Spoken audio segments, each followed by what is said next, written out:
वाचून दाखवतात.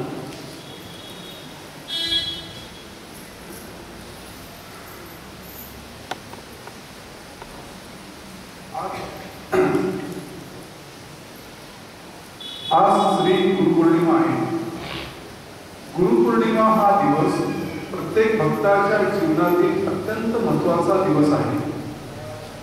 या दिवशी फक्त गुरुदक्षिणा अर्पण केली म्हणजे आपले कर्तव्य पूर्ण होत नाही, तर गुरूंनी वेळोवेळी केलेल्या मार्गदर्शनाप्रमाणे आपले विचार, आचार, आहार, वास्तव्य इत्यादी योग्य प्रमाणे योग्य असेच ठेवले पाहिजे.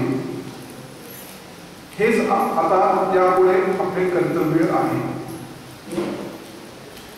आज श्री दादा आपले गुरु स्थूल देह रूपाने आपल्यात नाही, परंतु त्यांचा सूक्ष्म देह जनकल्याणाचे काम करीत आहे. तसेच त्यांचा कारण देह सर्व भक्त भाविकांचे प्रतिपालन करीत आहे. परमात्मा शक्ती स्वरूप श्री सद्गुरु हे केवळ शक्ती रूपच असतात व ही शक्ती अनादि अनंत असते.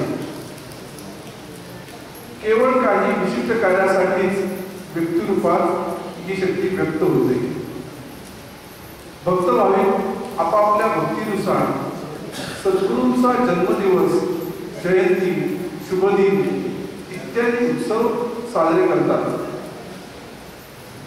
श्री दादांचा जन्म पूर्वनियोजित होता व आजही श्री दादा निराकार स्वरूपात आपल्या अवतीभोवती आहेत.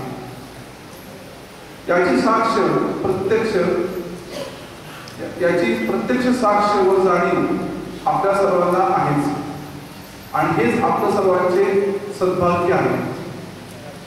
जसं आपण दादाच्या आरतीत म्हणतो, चराचरी तू उरला व्यापूनी, ऊन तुझी नांदो भक्तांच्या मनी, शक्तीपीठात तव शक्ती कार्य करी सदा, जय श्री गुरु जय श्री गुरु जय सद्गुरु दादा. तसेच प्रतिमांचे नित्यपूजन, दैनंदिन प्रार्थना व ओंकार साधनेतून सकल जनांना सुख शांती समाधानाचा अमोल खजिना दादांनी ठेवलेला आहे. त्याला जतन करण्याचे महान कर्तव्य आपण सर्वांनी करायचे आहे. एवढीच त्यांची इच्छा आहे व तीच खरी गुरुदक्षिणा आपण दिलेली असेल. दादांनी सर्व मानव जातीवर निस्सीम, निरपेक्ष व निस्वार्थ प्रेम केले. असेच प्रेम आपल्या माध्यमातून सर्वांना दिले जावे हीच त्यांची इच्छा आहे. प्राप्त जन्मातील इष्ट कर्तव्य नित्य यथोचित पार पाडता यावे म्हणून दैनंदिन प्रार्थनेतून आपल्याला त्याची जाणीव करून दिली आहे. मारुती स्तोत्रातून भक्तांच्या वैयक्तिक आरोग्याची व महामंत्रातून अखिल विश्वाचे मंगल घडावे हेच चिंतन त्यांनी चिंतले आहे. हे सर्व आपण यापुढे मनापासून करू असे वचन गुरुपौर्णिमेच्या निमित्ताने गुरुदक्षिणा म्हणून दादांना देऊया व वचन देऊया की त्यांनी स्थापन केलेल्या कार्याशी जन्मोजन्मी एकनिष्ठ राहू व त्यासाठी सर्व दिव्यपूर्ण विभूतींनी आम्हा सर्व भक्तांना यथोचित शक्ती, बुद्धी, स्फूर्ती द्यावी अशी त्यांच्या चरणी विनम्र प्रार्थना. शुभम भवतु. तर आता दोन गोष्टी लक्षात ठेवायच्या. एक म्हणजे ओंकार साधना रोज केली पाहिजे, चुकवायची नाही. एक वेळ तुमचं जेवण प्रत्येक झाले नाही, जेवण झाले पण साधना ही मस्त म्हणजे करायलाच पाहिजे. तुम्हाला माहिती आहे, माझ्या सांगितलं तुम्हाला, एक महिना झाला माझी तब्येत बरी नाही, मी बघू शकत नाही, बोलू शकत नाही, तरी सुद्धा तिथे येऊन बसतो. ह्याला एकच कारण म्हणजे ओंकार साधना.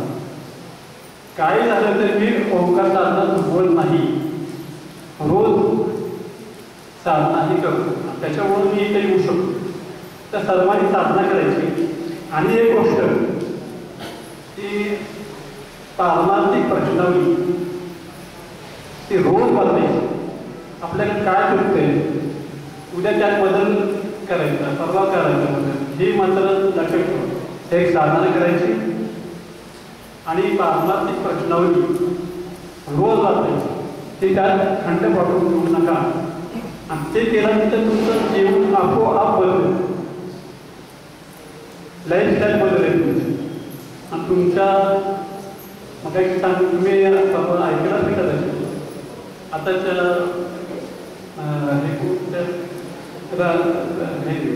राज्यसभेवर निवड झालेल्या सुधा मूर्ती यांनी सांगितलं की आपल्या ह्या अध्यात्माचा अभ्यास परदेशामध्ये केला आहे एका शास्त्रज्ञांनी. आणि त्यांनी सांगितलं रोज 5 मिनिटं जरी तुम्ही ओंकार म्हटलं किंवा प्रार्थना मनापासून केली तर तुमच्या एका सेकंदामध्ये तुमच्या लाखो पेशी भारतात नवीन तयार होतात. 5 मिनिटामध्ये तुमचं नवीन पेशी तयार होऊन 1 वर्षामध्ये 2 वर्षामध्ये तुमचं शरीर संपूर्ण आध्यात्मिक तयार होतं. हे त्यांनी सिद्ध केलेलं. तर त्याप्रमाणे लक्षात ठेवा, साधनाला चुकवू नका. आणि पारमार्थिक प्रश्नावली वाचा म्हणजे ऑटोमॅटिक तुमचा योग्य तो बदल होईल, विकास होईल. धन्यवाद.